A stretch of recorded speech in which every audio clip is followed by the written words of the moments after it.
Firstly, we will look at the biography of Ibn Tamiyyah, the way of his life. Ibn Tamiyyah full name is Taqi ad-Din Abu al-Abbas Ahmad Ibn Abdul As-Salam Ibn Abdullah Ibn Muhammad Ibn Tamiyyah was born in 10 Rabiul Awal 661 Hijrah in Haran, Turkey. He lived in era of crisis of the Mongols which ruled by Genghis Khan or Changgis Khan. At the year of 5, Ibn Tamiyyah and his family forced to abandon their hometown and move to the Damascus.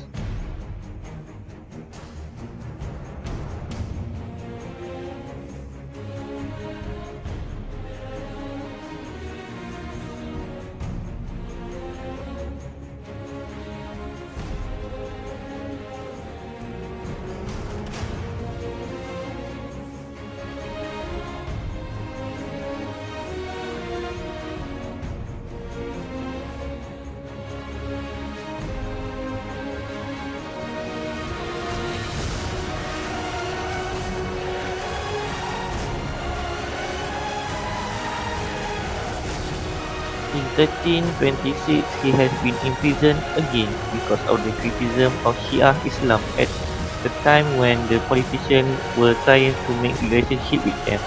In the prison, Ibn Tamiyyah continued on compose of his book and writing materials. The final years of Ibn Tamiyyah, or the time of his death. He fell sick for a few days that led to his death, and he died at the time when he was imprisoned in Damascus, Sham. He died on the 20th Zulqa'dah 728 Hijrah on 65 years old. Okay, now we move to Ibn Tamiyyah background education. Ibn Tamiyyah had received his early education about fiqh and usul in Damascus from his beloved father. He also learned the Islamic discipline of Quran after memorized the entire Quran in his elementary school. Ibn Tamiyyah had covered many kinds of knowledge in Islam, such as Al-Quran, Al-Hadith, Islamic stories, faith and Arabic language. Ibn Tamiyyah also good in literature, physics and philosophy.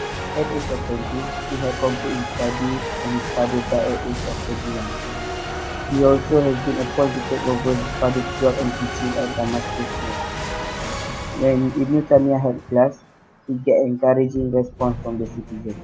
Ibn Tamiyyah also had separated his students into two categories, which are general, attained by public, and specific, which has potential to inherit his knowledge. There are many Hanbali and Shafi'i followers in specific categories. The few names of his students that are quite famous are first Ibn Kathir, Ibn Qayyim al-Jawziyah, Uthman al-Zahabi, and Ibn al-Wardi. Contribution of Ibn Taymiyyah. First, compensation and prices.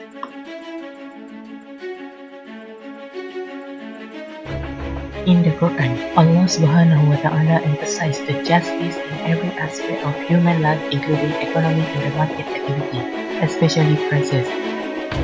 Ibn Tamiyyah has discussed about the equivalent prices, and he is the first one who focused on the equivalent prices problem. When people discuss about prices, Ibn Taymiyyah often to use two terms in debating on the question related to the price, which is equivalent compensation and equivalent prices. Ibn Taymiyyah was differentiate between two types of prices, which is price is unfair and flawed. Second is price is fair and lawful. Unfair prices and flawed regulate when price is rising due to free market competition. The next contribution of Ibn Taymiyyah in economy is equivalent profits. An equivalent profits is the profits that earned in a normal way without harming any parties, which is seller and buyer. It also can be called as win-win situation. Ibn Tamiyyah strongly opposed the profits in the wrong way. Ibn Tamiyyah stated that the profits gained from right action are acceptable. The seller gains a profit by leveraging the public's ignorance of the current market situation. Ibn Tamiyyah considers the profits as the creation of labor and capital simultaneously. Therefore, the labor and the capital provider need to get the profits because they were involved in production. Because of the profits is an additive produced by one party energy and property on the other party. The profit sharing is distributed in the same way as the addition that created by both of these factors. Discrimination price also not allowed in businesses.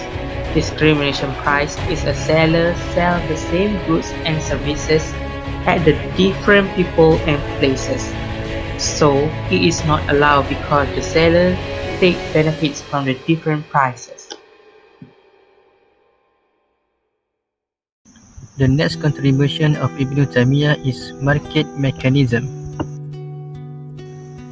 The book of Al-Hibah fil Islam and the book of Majmu' Fatawa contain many of his thinking about market mechanism. Ibn Tamiyyah have a very clear view of how in a free market the price is influenced by the power of demand and supply. According to Ibn Tamiyyah, there are several factors that affecting the demand and its consequence on the price.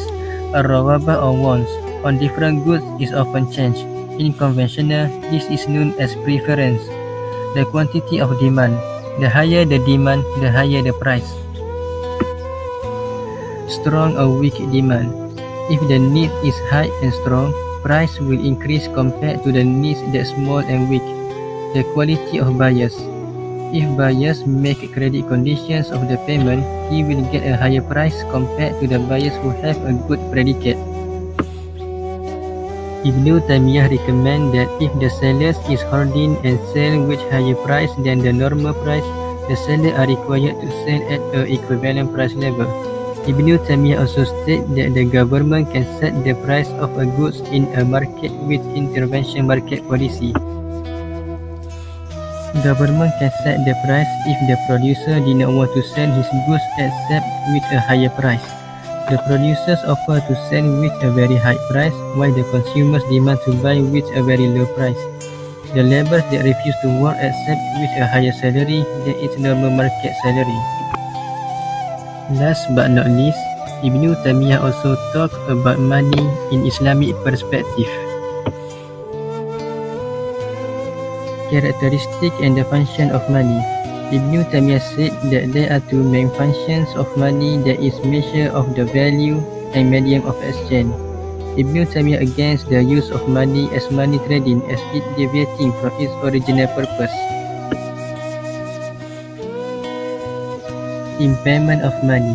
Ibn Tamiyyah considers the value of intrinsic in money must be suitable with the purchasing power in market. This is to make sure that no other people match the money to sell it as steel, and no one will change the steel to make coins and put it in the cycle of money.